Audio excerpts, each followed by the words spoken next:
out there, and welcome to another exciting edition of your favorite program, The Diaspora. And I remain your regular host, Koinsola Adetumbi.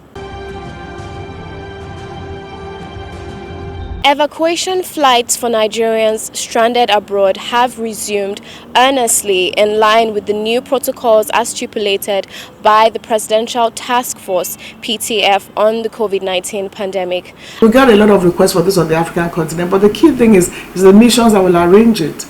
And there's another thing. We've been saying you'll be evacuated, but some didn't bother to register. Some have returned from Ghana, from Togo, from Benin. So there will be more, but just go to the mission. If you can't get them by email, just walk up to the mission. Go there. Ghana just brought back about 39 Nigerians. So, and I think for the West African countries, there can be a whistle stop, between the various West African countries. So yes, everybody should be home, but please go to the mission, register. If they don't get the numbers, then it will be difficult to get a flight. When you arrive in Nigeria, you go and isolate at your place of choice. And you can come to only Lagos and Abuja for now, because those are where you're going to go to NCDC designated centers for your tests. So when you arrive in Nigeria, you go home or to wherever you feel comfortable with and self-isolate. And here's the thing, you must self-isolate. In fact, if anybody sees anybody that has just returned from a trip and is walking around, you need to blow the whistle. So when you get to the country, unlike before, when they take you to a hotel, now there's no hotel. Go to a place and self-isolate for 14 days. Within the 14 days, you're expected to go to an NCDC facility and get tested again. So after the 14th day, you come with your result, and then you'll be allowed to leave and collect your passport from immigration. And please, the thing is that we have to be strict with these rules. We have to take them seriously. If you've been away for 3-4 months, spending 14 days in self-isolation in your place of choice should not be too much to do. Those are the rules as set up by the PTF. I would believe that with those rules, bringing about 1,000 per week, like we're expecting from Dubai, UK, from America. So the plans are ongoing, but the key thing is let's obey the rules. Test yourselves before coming. If you're positive, doesn't mean you won't come in. I'm sure you stay back, then another week or 2 weeks, you would have been negative, then you'll be brought home.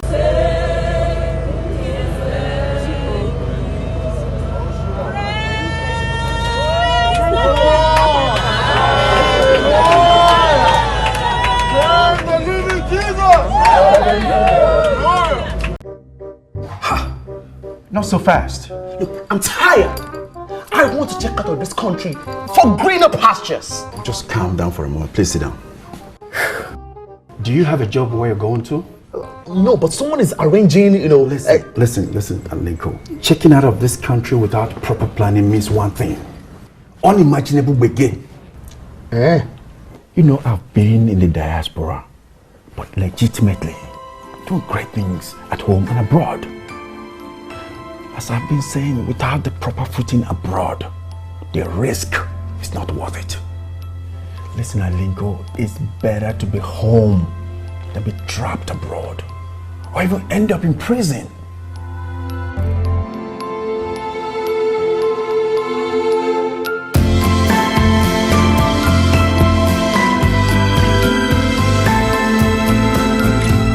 If Nigeria does not move, the sub-region and indeed the continent will not move. Now, this is the standpoint of Mr. Edward Callan, Resident and Humanitarian Coordinator, UN Systems Nigeria, as he received the Chairman CEO Nigerians in Diaspora Commission, Honorable Abike Dabiri Erewa, on a strategy courtesy visit on post-COVID-19 awareness programs, telemedicine, and so much more. Enjoy. So I visited everyone to make a formal introduction. And then two, the diaspora definitely needs a partnership with the UN. And we're hoping that we will discuss with you as to how you can help us with basically diaspora reintegration programs. But I think, yesterday on the webinar on the idea of family remittances, we had a very brilliant presentation by the UN rep, on UN supporting particularly digital remittances, so that she promised that UN will help in that regard in terms of making remittance more digital, paying less, making it more digital, and so that the poor one in the rural area, can get. So we had a beautiful event yesterday. So basically, we feel we should approach you about a few things we have on the table. One is talking about capacity. So you have quite a lot of staff here. We also know that we have a lot of Nigerians in the UN system. There are Nigerians in the diaspora. So we hope we can, through you, link up with them. We can even have a skills development program, with them and with you, in terms of particularly mentorship. So we have quite a number of young people in the diaspora that we're encouraging to have a connection with their home country. And we believe that skills, mentorship, in fact we have young students who say, we want to do something back home. So we can have a way of partnering with you to kind of develop a skills mentorship program with the Nigerians in the diaspora. And then, like I said, particularly Nigerians in the UN. I don't know how many we have, but I know we have quite a lot that are in the diaspora. You have taken all the senior positions. Don't even start me to start counting them. But they're in the diaspora, so we need to. And then we also will be, if we get to know more of them, we also can have them, get involved in things we're doing back home, because it's one of our things I would say are our success stories. Nigerians are all over the world doing great things everywhere in the world. I want to thank you for what you've done in terms of COVID-19, and I know there's a humanitarian basket fund that you have. I think subsequently the diaspora can play a role in that regard. Good news is that we have the sustainability plan that has been finalized by the VP's office. So our hope is that we will be linking up our offer to that sustainability plan in the short term. But what the Secretary General has asked me to start working with the government is how we can work with the government of Nigeria to work on what we call a prosperity framework for Nigeria post-COVID. But that will require something like a serious national dialogue. Yes. A serious national dialogue. And I'm made to understand that the Ministry of Budget and Planning is also working on 5 or 10 year budget plan and 50-year horizon. But our energy will be going more into trying to see what the citizen sees as a framework for prosperity. I mean, touching on those difficult questions, like, is the oil ever going to be an indicator for prosperity in Nigeria? Those sensitive questions, which nobody wants to touch. Maybe I think that is one of the biggest shifts that have to change in the whole macroeconomic thinking of this country before we can really start talking about prosperity. Because a long time we have centralized oil, as the major ingredient of growth and development opportunities, etc. But rather using it just as an investment capital, not for recurrent expenditure. Recurrent expenditures has to be paid from revenues they generate, not this oil. So maybe there are certain difficult things. The other day I was looking at even at the whole governance architecture and structure. Is this the framework for prosperity moving forward? And there might be changes there. Those difficult national dialogue issues, which people don't want to talk about. But then that can be put on the table, maybe crystallized, and look at it as a prosperity framework. I think the partnership between NIDCOM and the UN Systems Nigeria is forward-looking.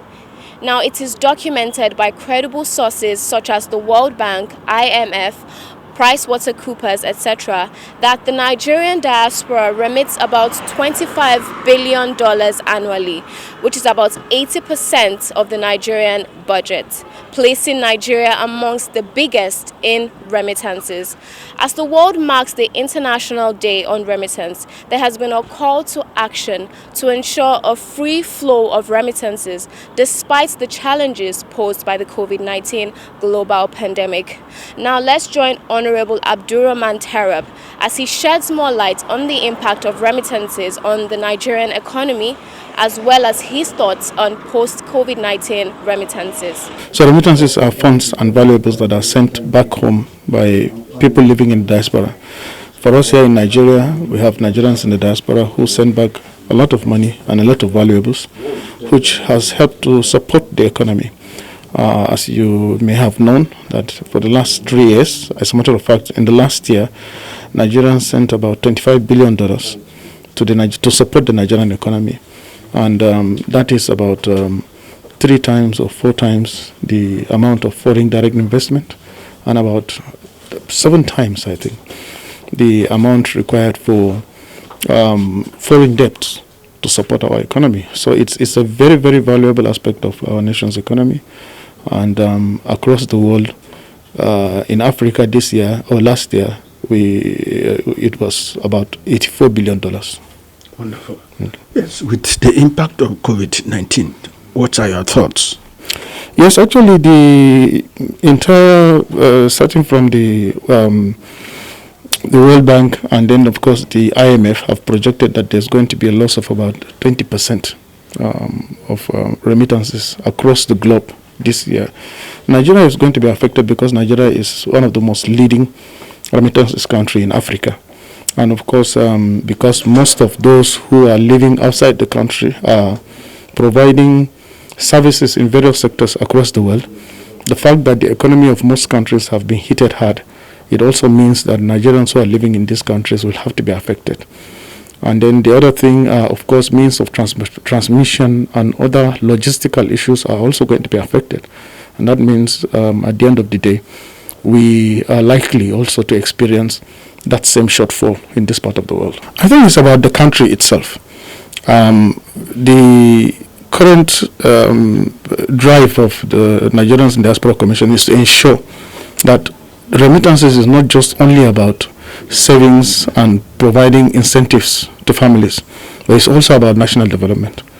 And I think that very vision to ensure that it impacts on a greater infrastructural aspect of the country, as well as the individual human development index of citizens of the country, taking it from both of these perspectives is very, very important. So now that we are about facing shortfall, it also means that we have to start to think beyond our initial thought of just expecting what comes in. We need to see how we can drive it. We need to see how we can incentivize it. We need to see how we can encourage those who are in the diaspora to continue to support that very sector. Thank you, Honorable, for sharing with us. It is so pathetic and sad to hear that even as we clamored on loving and caring for one another, putting aside skin color in a cause to end racism, lives are still being lost to the same reason. The Nigerians in Diaspora Commission calls for a thorough investigation into the tragic death of Ms. Toyin Salau, a Nigerian American who was allegedly murdered in the United States of America. Now let's join Mr. Abdurrahman Balogun, the head media and public relations unit of the commission, as he speaks to the issue. Yeah, very sad indeed. Toyin Salau is a Nigerian American. A 19-year-old who was at the forefront of championing against police brutality in America. She was part of that struggle, and sometimes in June 6, we learned that she was declared missing. And then before that, she tweeted that a man assaulted her that same morning. And then by June 15, she was found dead somewhere in Tallahassee in Florida. And when we got this information, as a responsible commission, we issued a statement. We condemned that act, and we demanded for a thorough investigation of what led to being missing and eventual death. And I'm happy to inform you that following that request by the Nigerian government, 2 persons have been arrested. one of those that have been arrested is a 49-year-old Aaron Glee Jr. and another 75 years old Victoria Sims. The Tallahassee Police Department announced that they have arrested these two people and they are still carrying out their investigation. We will continue to speak until justice is served. The Chairman CEO Nigerians in Diaspora Commission, Honorable Abike Dabiri Erewa, felicitates with Professor Benedict Orama on his reappointment as the President of the African Export-Import Bank, Afrexima Bank, for his second term in office. Your enormous contributions to the growth and development of the bank, as well as the huge success attained during your first tenure, is evident in this gesture of your reappointment, she said. And she also urged Professor Orama to woo more diaspora investors to invest in the continent, particularly Nigerian diasporans, and to continue on his quest to better prepare the continent for effectively competing in the global markets. Now let's celebrate some of our diaspora frontline heroes. Nnenna Nkata is a 27-year-old Nigerian and MSc student in Geographical Information Management from Cranfield University, UK, who has etched a mark for herself in the fight against the COVID-19 pandemic by developing an automated online dashboard that gives real-time census of Nigerians infected with the disease at local and state levels. She took the challenge when she observed most Nigerians were unaware of the spread of the coronavirus, thus creating an online dashboard for that purpose. According to her, my work in the humanitarian sector showed me that there is real lack of information and data about people, geography, and area mapping. The dashboard, being a timely creation, has generated a lot of interest from Nigerian organizations and other organizations who desire an equivalent design for Africa made by her. Nnenna Nkata is from Abia State in Nigeria. Professor Rotimi Ayodele, an alumnus of the University of Ibadan, UI, Professor Rotimi Ayodele Kayode Jayesimi finished medical school in 1978 and proceeded to the British Isles in 1985 to pursue professional development. He holds a master's degree in business administration and another in medical law, which is a refuge. Professor Jayesimi reputably played a pivotal role in mortality reduction at Balsidon University Hospital. He also transformed the institution from under special measure to being rated as a good hospital by the Care Quality Commission. He is a national trainer for mortality review, Care and Quality Commission advisor, adjunct professor at the Faculty of Law, UI, where he lectured postgraduate students on medical jurisprudence. Since 1989, he has been serving in the National Health Service (NHS) in the following capacities: General Medical Council, Fitness to Practice Committee, examiner for GMC/PLA exams for licensing doctors in the UK, accredited Royal College of Obstetricians and Gynecologists, Institute for Health Research, developed Electronic Mortality Review Tool (MARS), received Health Service Journal National Award for Innovative Development, Chairman Presidential Initiative on Medical Excellence and Diaspora Engagement, among 70 most outstanding healthcare professionals in the UK, contributed to national policies on diaspora matters, member Diaspora Healthcare Initiative, Lifetime Achievement Award UI, and many others. He has been away from Nigeria for about 33 years, but has kept faith with the homeland. He has been on many medical missions to Nigeria, including UCH Ibadan, Abeokuta, Abuja, and Shagamu. Professor Rotimi Jayesimi is proudly Nigerian.